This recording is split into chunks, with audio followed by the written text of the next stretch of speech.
Dr. Butler is the founder of the Adam Smith Institute. And Dr. Butler, what is the relevance of Adam Smith in the beginning of the 21st century?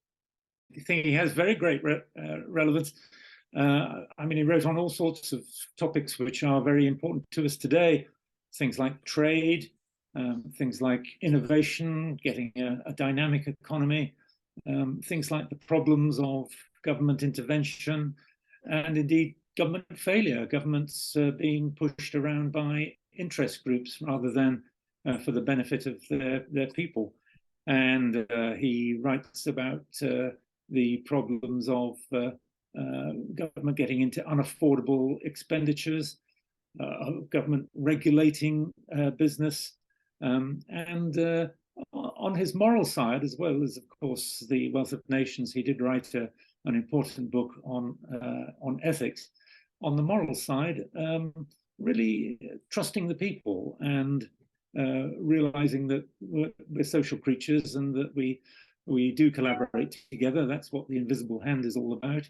And that this is an important fact that we should trust people rather than governments having rules and regulations into every part of our life. So I think that he's got a very great relevance to many issues right today. I read in your biography that you have background advising both the British and the American government, and also in the insurance industry, which is sort of two heads of Leviathan. It's one of those industries that is heavily regulated, and policy circles are also ripe with temptations to overtax or over-regulate. So I wanted to ask you, how should a modern policymaker, modern policy advisor read Smith's advice and find a good balance between the excesses of the state and the vagaries of the market? Well, I think the first thing is that Adam Smith advised that any suggestion of a regulation that comes from business should be treated with the utmost suspicion, because this is how much regulation is made, that large businesses that have an established position in the market go up to their crony colleagues in government and they say, well, we should have regulations because we want to keep out inferior quality goods or services. We don't want people who are very questionable getting into this business. Why don't you have some regulations and we can keep the public safe? But in fact, what they're trying to do is to prevent competition. And that's, I've seen that so many times. I saw it in the insurance industry, where they specifically promoted regulations with government in order to try to keep out competitors. And that's no good in a dynamic economy. So what the policy advisor should do is firstly look very skeptically at calls for regulations. And instead of having very specific rules on what you can and can't do, to look at what it is you're trying to achieve, look at the outputs and say, well, if we're going to have some regulations, we should really regulate according to principles rather than having specific rules. Because when you have specific rules, that traps everybody into doing business in a certain way. And so you don't get innovation. You don't get people coming in challenging the existing way of doing things. And so much regulation means that competition is reduced, innovation is produced, and then progress slows and prosperity slows. Scotland was in turmoil during Adam Smith's time, yet he managed to be sober about it. He managed to give us a good equilibrium of empathy in his moral principles back when he was a lecturer in Glasgow.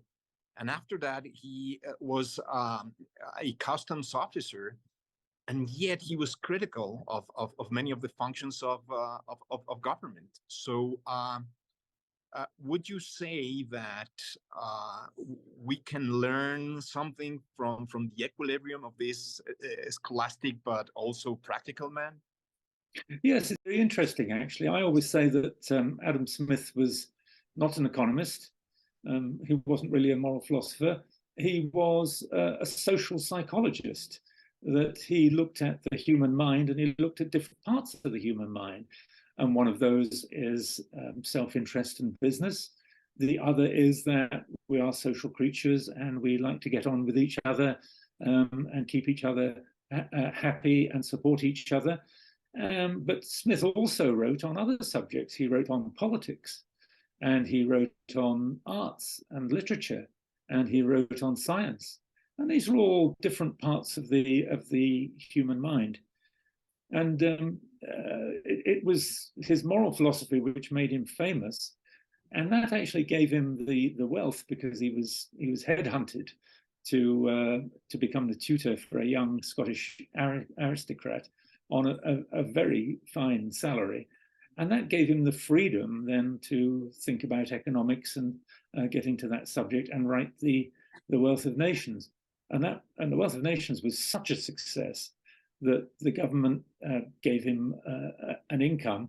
Well, they gave him a sinecure. They gave him a job that he didn't have to do, but he could still get the salary.